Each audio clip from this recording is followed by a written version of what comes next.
ठीक है। तो स्क्रीन शो हो चुकी है। अभी मैं जाऊंगा अपने फोल्डर की तरफ। तो प्रोजेक्ट ओपन कर लेते हैं और उसके बाद जो है हम आज की क्लास का स्टार्ट करेंगे।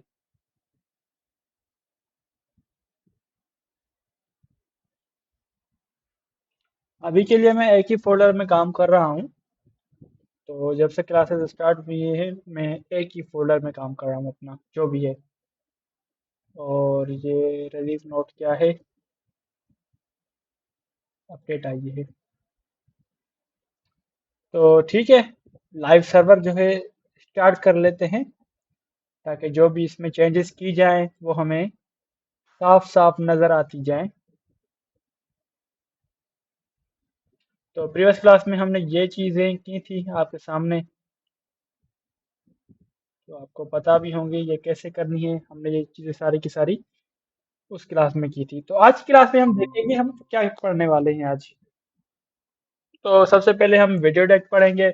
उसके बाद देखेंगे हम क्लास आईडी सिलेक्टर्स क्या होते हैं, ये चीज़ें। तो टाइम बचा तो हम लिस्ट भी देख लेंगे इंशाल्लाह आज। तो ठीक है, क्लास को स्टार्ट कर लेते हैं फाइनली। तो प्रीवियस क्लास में जो काम किया था वो आपके सामने है। लाइव सर्वर भी स्टार्ट कर दिया है। और उसके अलावा आपको एक चीज़ और बताता चलूँ मैं कि ये जो फाइल होते हैं ना, जो भी हम इसमें चेंजेस करते हैं, तो इनको कंट्रोल एस करके सेव करना होता है हमने मैन्युअली। तो मेरे पास आपको पता होगा कि मेरे पास मैं कंट्रोल एस नहीं करता। तो यही वजह है कि वीएस कोड में जब फाइल्स में अंदर जाएंगे हम इस फाइल के मेन्यू में, तो ऑटो सेव का जो ऑप्शन है ना, इस पर टिक लगा हुआ है। जो भी मैं लिखता जाता हूँ ना वो ऑटोमेटिकली सेव होता जाता है फाइल में। अगर मैं इसको अनटिक कर दूं, हटा दूं, तो इसमें अंदर जो भी मैं चेंजेस करूंगा ना, आपके सामने यहाँ पे एक वाइट डॉट आ जाती है।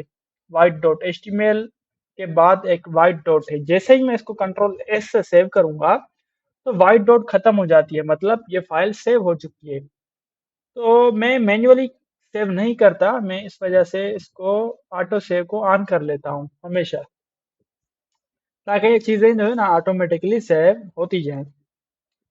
तो मेरे ख्याल से फर्स्ट क्लास से लेके अभी की क्लास तक जो भी चीज़ें हमने पढ़ी हैं वो आपको समझ आ गई होंगी, उम्मीद है। क्योंकि अगर ये बेसिक चीज़ें हमें पता नहीं होंगी ना तो आगे बहुत मुश्किल होने वाली है। तो कोई भी कंफ्यूजन, कोई भी डाउट हो तो आप मुझसे पूछ सकते हैं।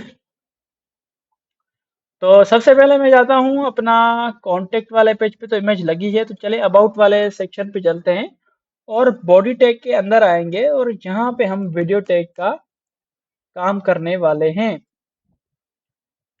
तो यहाँ पे हम लिखेंगे वीडियो, जो टैग का नाम है। ये वीडियो आ चुकी है। यहाँ पे भी हमने सोर्स देना है, मतलब वीडियो कहाँ से आनी है। तो यहाँ पे लिखते हैं डमी वीडियो। तो कोई भी वीडियो हमारे पास आ जाएगी तो हम जो है इसको यूज कर सकेंगे अपने प्रोजेक्ट में। तो यहाँ पे मैं इस वीडियो को 1 MB वाली वीडियो को कॉपी कर लेता हूँ। कॉपी लिंक एड्रेस, ठीक है। तो ये मेरे पास वीडियो आ जाएगी, लेकिन ये वीडियो प्ले नहीं होगी। क्यों नहीं प्ले होगी, चलिए इसको भी देख लेते हैं। मैं अबाउट वाले सेक्शन पे गया और मेरे ख्याल से यहाँ पे हमने वीडियो ऐड कर दी है। ये वीडियो है, आप देख सकते हैं वीडियो। लेकिन इस पे मैं डबल क्लिक करूँ, सिंगल क्लिक करूँ या स्पेस से प्ले पास करूँ, कुछ भी नहीं होगा। ठीक है, पहले से इसको मैं स्टाइल दे देता हूँ। अभी स्टाइल दे देता हूँ ताकि इसकी जो स्टाइलिंग हो ना वो आ जाए। ये बहुत बड़ा नज़र आ रहा है वीडियो। और स्टाइलिंग में कोशिश करता हूँ इसको कंट्रोल सी करके यहाँ पे पेस्ट कर दूँ। सही है। अभी मैं गया ब्राउज़र पे तो ये छोटी हो गई। और बी आर टैग भी दे देते हैं ताकि ये लाइन ब्रेक हो जाए। बी आर टैग का काम है लाइन ब्रेक करना। ये आ गई नीचे। अभी इसको मैं प्ले पास करता हूँ, कुछ होता ही नहीं है। तो स्टूडेंट्स यहाँ पे हमने वीडियो डिफाइन कर दी है, लेकिन इसको हमने कंट्रोल्स नहीं दिए।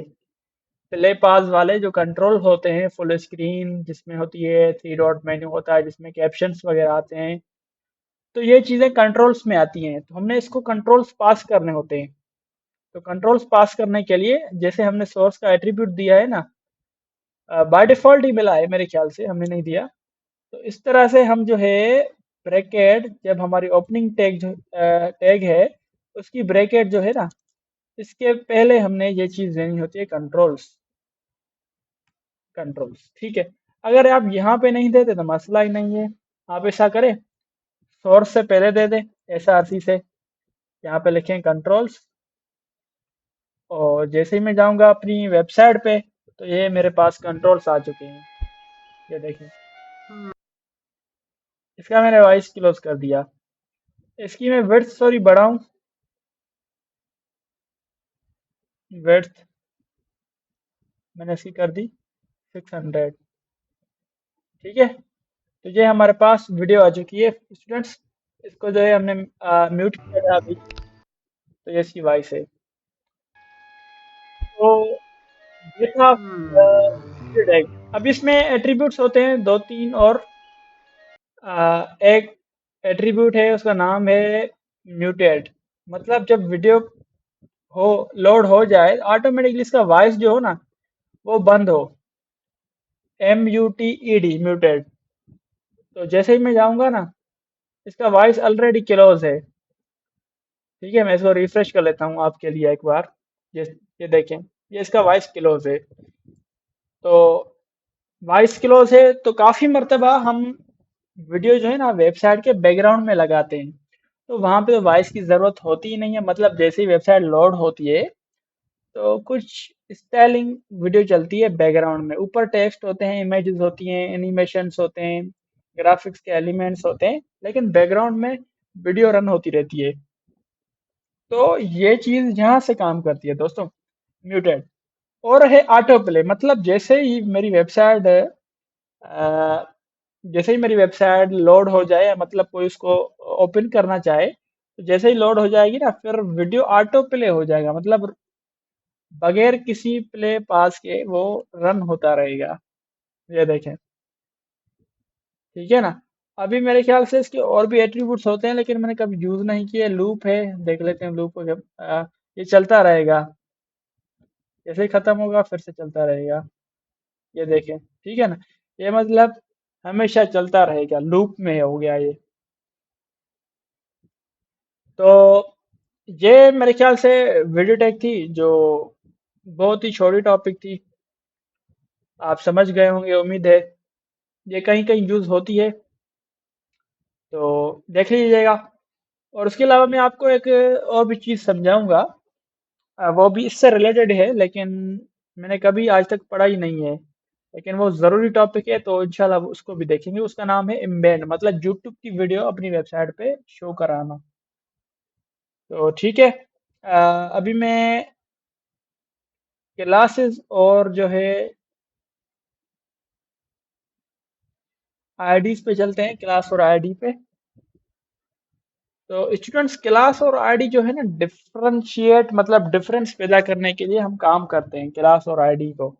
मतलब कैसे डिफरेंस, कि भाई हमारे वेबसाइट के पेज पे दो से तीन या चार इमेजेस लगी है, तो हम चाहते हैं हर एक इमेज का स्टाइल अलग हो, या हर एक एलिमेंट का स्टाइल अलग हो। लाइक डेट, कि हमारे पास यहाँ पे एड टैग्स लगे हैं तीन। ठीक है, हमारे पास तीन एड टैग्स लगे हैं, तो मैं चाहता हूँ जो इनका स्टाइल है वो बिल्कुल सेम है सबका, ब्लू, अपना ब्लैक बैकग्राउंड है इनका सबका। लेकिन मैं चाहता हूँ कि इनमें से एक का जो है बैकग्राउंड वो ब्लू हो जाए। तो वो चीज़ कैसे पॉसिबल है, तो उसके लिए हम क्लासेस और आईडीज का कॉन्सेप्ट हमारे पास आता है, वो हम यूज़ करते हैं। तो देख लेते हैं ये कैसे काम करता है। सबसे पहले मैं इंडेक्स के पेज में हूँ, ठीक है। उसके बाद मैं आ गया एड टैग में, और यहाँ पे मैंने लिखा क्लास का एट्रीब्यूट पास कर दिया। ठीक है, और एट्रीब्यूट का नाम भी क्लास ही है, CLASS क्लास। और इसके अंदर जो भी मैं नाम चाहूँ वो मैं लिख सकता हूँ, लेकिन इसमें स्पेस नहीं देना, ये नोट करिएगा बात। तो मैं लिखता हूँ इसका नाम BTN हाइफन प्राइमरी लिखता हूँ, PRI-BTN प्राइमरी BTN, इसका बटन, इसका शॉर्ट फॉर्म मैंने लिख दिया प्राइमरी BTN का तो ये नाम हम खुद लिखते हैं अपने हिसाब से, ठीक है ना। इसमें कोई भी ऐसी बात नहीं है कि ये नाम ऐसे ही लिखने चाहिए वैसे लिखने चाहिए, ये अपनी मर्जी से हम लिख सकते हैं। तो मैं गया style dot C S S की फाइल में, और यहाँ पे नोट करिएगा दोस्तों, यहाँ पे हमने देनी है डॉट, और उसके बाद जो हमने क्लास का नाम बनाया है ना वो हम लिखेंगे, और उसके बाद हम यहाँ पे कर्ली ब्रैकेट्स लिखेंगे। तो अभी मेरे पास जो एक्सटेंशन है वो क्या कर रही है, मुझे सजेशंस दे रही है कि भाई ये कलर स्टाइल इसमें अप्लाई करें। तो मैं क्या करता हूँ, टैब प्रेस कर लेता हूँ ताकि ये सजेशंस मेरे पास इस पे आ जाएं। तो मैं गया होम वाले पेज पे, ये देखें इसका बटन जो है ब्लू है लेकिन ये दोनों ब्लैक हैं अभी तक।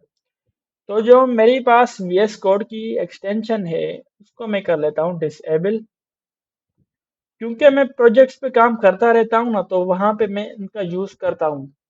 ये AI जो है ना सजेशन बहुत ज्यादा बेहतर देती हैं। तो अभी के लिए मैं इसको डिसेबल कर दूंगा ताकि ये सजेशंस ना दे, ताकि आपको भी डिस्टरबेंस ना हो पैदा। ये इसको मैंने कर दिया रीलोड ताकि मेरा VS कोड फुली रिफ्रेश्ड हो जाए। तो अभी मैं जाता हूँ फिर से अपनी इस वेबसाइट पे, तो आप देख सकते हैं कि मैंने अचीव कर दिया है एक ही एलिमेंट को, मतलब ये भी ए टैग है, ये भी ए टैग है, ये भी ए टैग है। मैंने अचीव कर लिया है, इसको ब्लू बैकग्राउंड असाइन कर दिया है खैर से। तो अभी मैं चाहता हूँ यहाँ पे दूसरी भी इमेज लाऊं, फिर उस पे ये चीज ट्राई करके देखूं, ठीक है। तो मैं कॉन्टेक्ट वाले पेज पे गया, मैं इसी इमेज को मैं कॉपी कर दूंगा। आ गया यहाँ पे, ये मेरी आ गई इमेज। इसके नीचे मैं इसको कर दूंगा पेस्ट,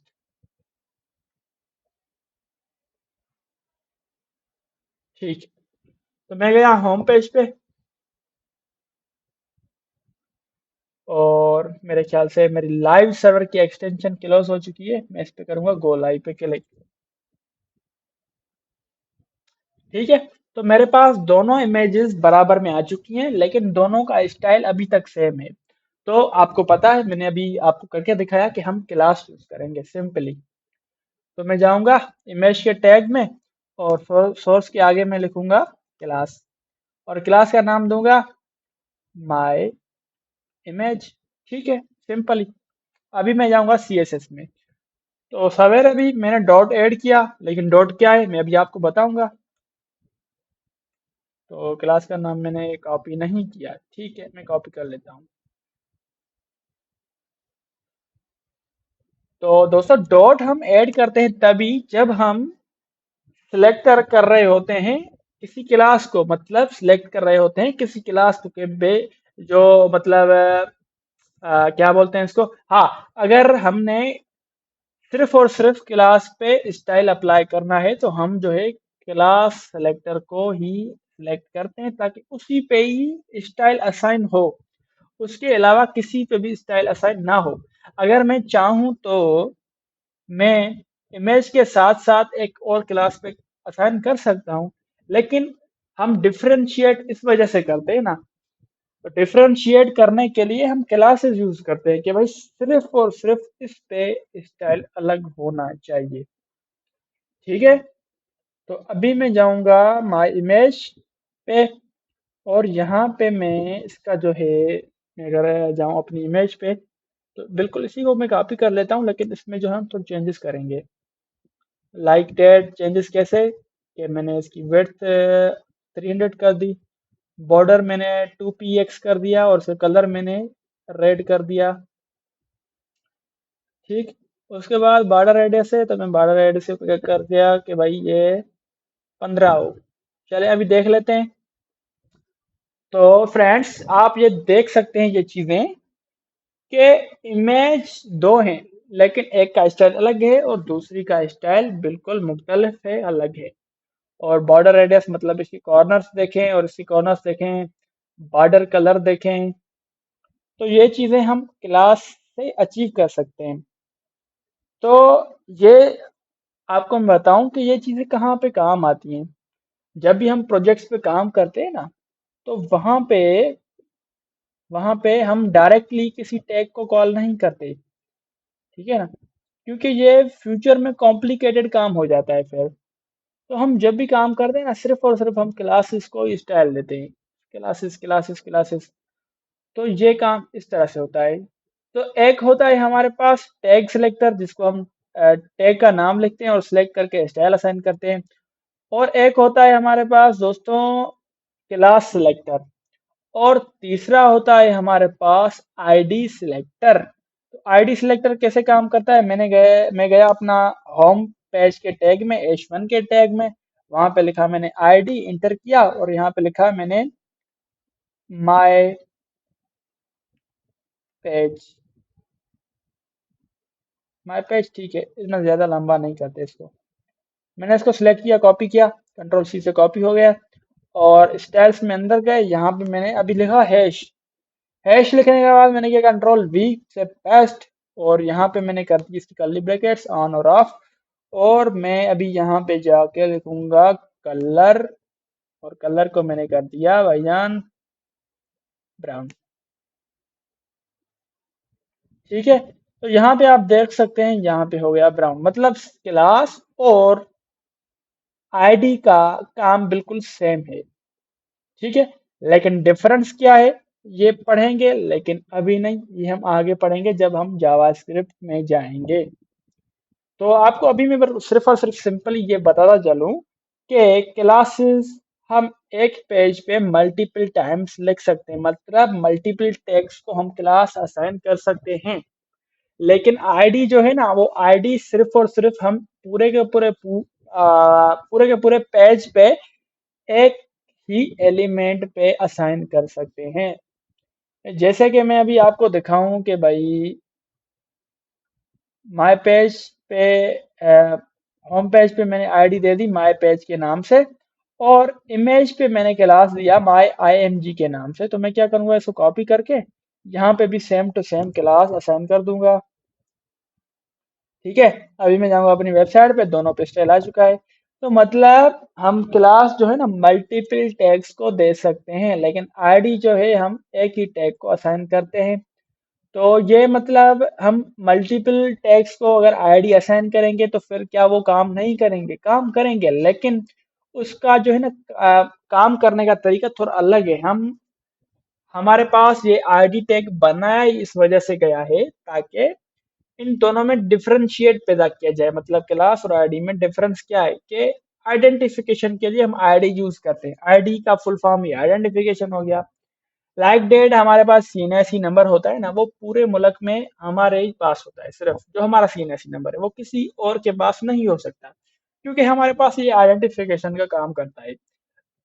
लाइक डेट अगर प्रिंसिपल स्कूल का होता है एक, वो बोलता है कि भाई 6 क्लास वाले सारे के सारे स्टूडेंट्स आ जाएं, तो क्या होगा कि जो भी 6 क्लास के अंदर स्टूडेंट्स होंगे वो सारे के सारे चले आएंगे। इसी तरह से ये क्लास काम करता है। मतलब हमने कॉल किया कि भाई माई आईएमजी का जो क्लास है इसको ये स्टाइल दे दो। तो जो भी आप माई आईएमजी से होंगे क्लास, मतलब क्लासेस बने होंगे, टैग्स बने होंगे, तो उन पे ये क्लास असाइन मतलब स्टाइल असाइन हो जाएगा। और अगर आईडी की बात करते हैं तो प्रिंसिपल का मिसाल दूं तो वो प्रिंसिपल बोलेगा कि भाई क्लास 6 का जो फैजान नामी स्टूडेंट है उसको मेरे पास ले आओ। तो सिर्फ और सिर्फ वो स्टूडेंट चला जाएगा। तो इस तरह से आईडी और क्लास का काम हम लेते हैं। तो अभी मैं जाता हूँ, मैंने क्या सोचा था आपको पढ़ाने के लिए। ठीक है, तो इसको मैं एक बार देख लूँ ये किस तरह से नज़र आ रहा है। तो ठीक है, ये बेहतर नज़र आ रहा है। अभी मैं अगर जाऊंगा अपने दूसरे पेजेस पे तो उनकी जो है आप देख सकते हैं हेडिंग, उनका कलर चेंज है और इनका कलर बिल्कुल चेंज है। तो अभी मैं इसका जो है स्टाइल जो है वो चेंज कर सकूं आपके सामने। यहाँ पे लिखूं मैं वेट फॉन्ट वेट मैंने इसको कर दिया भाई 700। और आप देखेंगे ना इसका फॉन्ट जो है थोड़ा बहुत टाइट हो जाएगा।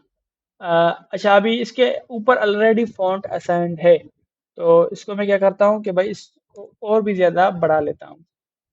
देखते हैं इसमें कोई चेंजेस आती है कि नहीं, क्योंकि H1 टैग है तो ऑलरेडी बोल्ड है, तो इस वजह से जो इस पे प्रॉपर्टी असाइन नहीं हो रही। तो अभी मैं क्या कर लेता हूँ कि भाई इस पे मैं कर लेता हूँ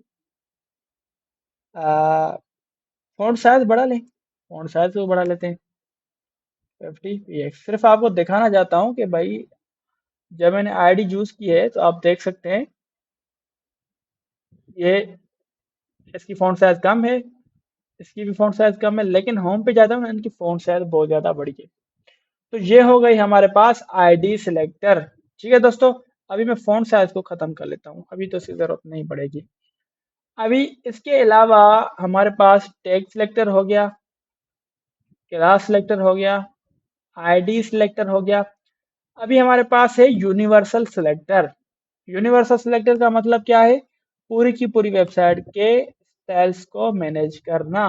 मतलब मैंने लिखा स्टार और कर्ली ब्रैकेट्स। स्टार और कर्ली ब्रैकेट्स का मतलब है ये साइन जो है इसको स्टेरिक साइन बोला जाता है।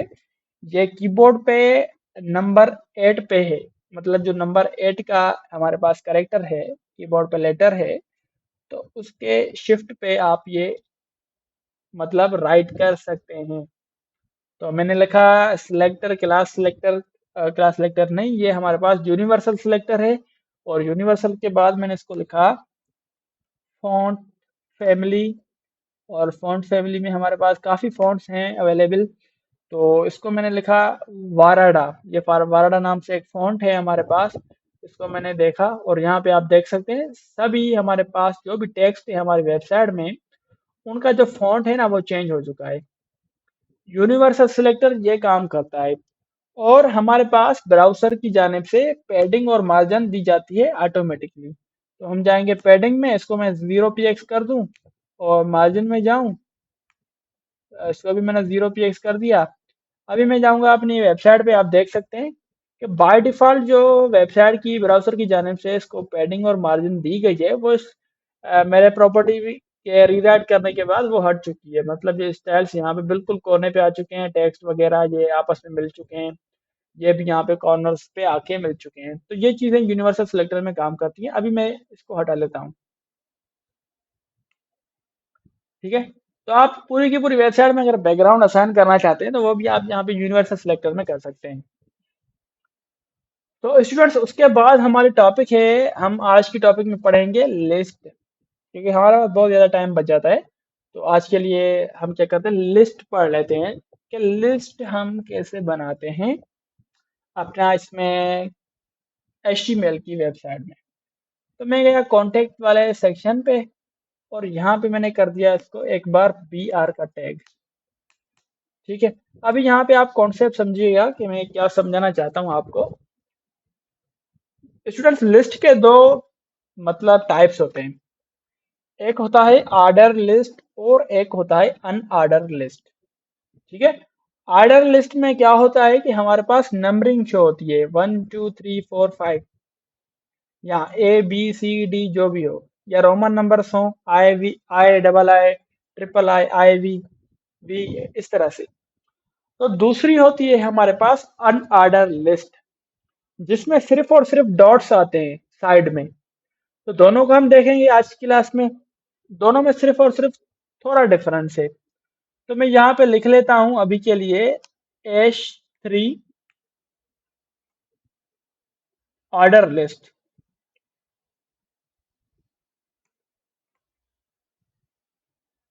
और ऑर्डर लिस्ट लिखने के लिए सबसे पहले जो टैग यूज करते हैं वो हम यूज करते हैं OL। OL जैसे ही लिखा तो हमें पता चल गया कि ये ऑर्डर लिस्ट है। और अब इसके अंदर हमने लिस्ट आइटम्स बनाने हैं, मतलब इसके अंदर जो होंगे हमारे पास आइटम्स होंगे, जितने आइटम्स चाहिए उतने हमें लिस्ट आइटम्स बनाने हैं। इसका फुल फॉर्म है लिस्ट आइटम। मैंने एंटर किया और लिखा मैंने नाम अपना फैजान अली। ठीक है, अभी मैं वेबसाइट पे जाऊंगा, कॉन्टेक्ट वाले सेक्शन में जाऊंगा पेज पे, तो आप यहाँ पे देख सकते हैं नंबर 1 फैजान अली आ चुका है। ठीक है, उसके बाद अगर मैं लिखूंगा LI दूसरा, तो मैंने यहाँ पे लिखा भाई कामरान। ठीक है, ये ऑटोमेटिकली इसमें नंबर 2 असाइन हो चुका है क्योंकि हम ऑर्डर लिस्ट यूज कर रहे हैं। तो ये हमारे पास कहाँ पे काम आती है, आप में से काफी स्टूडेंट्स ने ये देखा होगा ऑलरेडी वेबसाइट्स में कि कभी कभी ऐसा लिखा होता है कि भाई ये रिक्वायरमेंट्स हैं, तो रिक्वायरमेंट्स में कभी कभी ये चीजें लिखी होती हैं। अगर आप कहीं पे जॉब अप्लाई कर रहे हैं ऑनलाइन, तो वहां पे भी ये मेंशन होता है, 1 2 3 4 स्टेप्स लिखे होते हैं, ऐसे करना है वैसे करना है। यहाँ डॉट्स होते हैं तो उसमें मेंशन होता है कि आप जो है प्रोफाइल पिक्चर में ग्लासेस अपने ना पहने हो, कैप नहीं पहनी हो, इस तरह से ये कुछ लिस्ट बनी होती है। तो वहां पे ये चीजें यूज होती हैं स्टूडेंट्स। तो अभी मैं आपको अ, इस तरह से लिस्ट तो मैंने डिफाइन कर दी। उसके बाद हमारे पास एक और लिस्ट होती है जो मैंने आपको बताई, अनऑर्डर लिस्ट। H3 में जाऊंगा और लिखूंगा ORDERD ऑर्डर्ड लिस्ट। और अनऑर्डर लिस्ट के लिए हम जो टैग यूज करेंगे ना, LUL करेंगे, अनऑर्डर लिस्ट। और इसके अंदर हम फिर से यूज करेंगे LI। LI मतलब लिस्ट आइटम्स। और यहाँ पे मैं लिखूंगा अपना नाम फिर से। तो ठीक है, अभी मैंने इसको डुप्लीकेट कर दिया और मैंने यहाँ पे लिखूंगा कामरान फिर से। तो आप यहाँ पे देख सकते हैं स्टूडेंट्स, फिर से हमारे पास ये चीजें आ चुकी हैं। लेकिन अभी सिर्फ और सिर्फ यहाँ पे 1 2 3 4 था, यहाँ पे आ गई हमारे पास डॉट्स। तो ये सिंपल लिस्ट की कहानी थी। तो हम क्या कर सकते हैं, अभी आपके सामने मैं एक चीज और दिखाना चाहूंगा आपको कि भाई हम एक चीज के अंदर जाके फिर स्टाइल असाइन कर सकते हैं। लाइक कैसे? तो मैं जाऊंगा अभी OL के अंदर, उसके बाद LI के अंदर, फिर इसको मैं स्टाइल असाइन करूंगा। अभी आप देख रहे हैं जो सिलेक्शन में कर रहा हूँ ना, ये मैं इस टैग के ऊपर नहीं कर रहा, मैं इसके अंदर जाके इसके चाइल्ड को स्टाइल असाइन करना चाहता हूँ। तो अभी आप देखेंगे ना, OL पे स्टाइल असाइन नहीं होगा, सिर्फ और सिर्फ LI पे स्टाइल असाइन होगा। मैं लिखूंगा यहाँ पे बैकग्राउंड कलर, अभी के लिए मैं रेड कर लेता हूँ ताकि ये साफ नजर आए। ठीक है, तो दोनों LIs पे स्टाइल असाइन हो चुका है। यहाँ पे असाइन नहीं हुआ। ये असाइन इस वजह से नहीं हुआ क्योंकि मैंने टारगेट किया है OL आर्डर लिस्ट को। ऑर्डर लिस्ट के LI मतलब उसके आइटम्स, उसके चाइल्ड्स को। अभी मैं कॉन्टेक्ट पे जाऊं तो OL के अंदर गए, हमारे पास 2 टैग्स हैं LI के, 1 और 2। ठीक है, हमारे पास 2 टैग्स फाइंड हो गए हैं। और इसके अंदर मैं जैसे ही गया मेरे पास 2 टैग्स आ गए, तो इन दोनों को बैकग्राउंड कलर असाइन हो चुका है। यहाँ पे कलर क्यों असाइन नहीं हुआ? क्योंकि UL है ना यहाँ पे, अगर यहाँ पे OL होता तो क्या होता, चले देख लेते हैं। तो मैं गया अपनी साइड पे, यहाँ पे आप देख सकते हैं दोनों पे अभी कलर असाइन हो चुका है क्योंकि दोनों पे OL है ना। ऑर्डर लिस्ट में गए और LI पे कलर असाइन कर दिया। तो अभी मैं इसको हटा लेता हूँ। अभी मैं चेंजेस ही रहने देता हूँ। तो अभी आप कहते हैं कि भाई नहीं, ऐसा नहीं चलेगा। अभी आप कहते हैं कि हमारे पास जो कामरान अली है, इसको हमने ब्लैक बैकग्राउंड असाइन करना है। तो मैं इसको असाइन करूंगा, क्लास का नाम दूंगा, मैं कहता हूँ एब्सेंट। मतलब ये स्टूडेंट जो है ना एब्सेंट है। इस तरह से अगर हम कोई एप्लीकेशन बनाते हैं जिसमें स्टूडेंट्स प्रेजेंट और एब्सेंट का एप्लीकेशन है, तो हम वहाँ पे ये चीज़ कर सकते हैं। तो मैं गया यहाँ पे, इसको मैंने कर दिया ग्रीन अभी के लिए।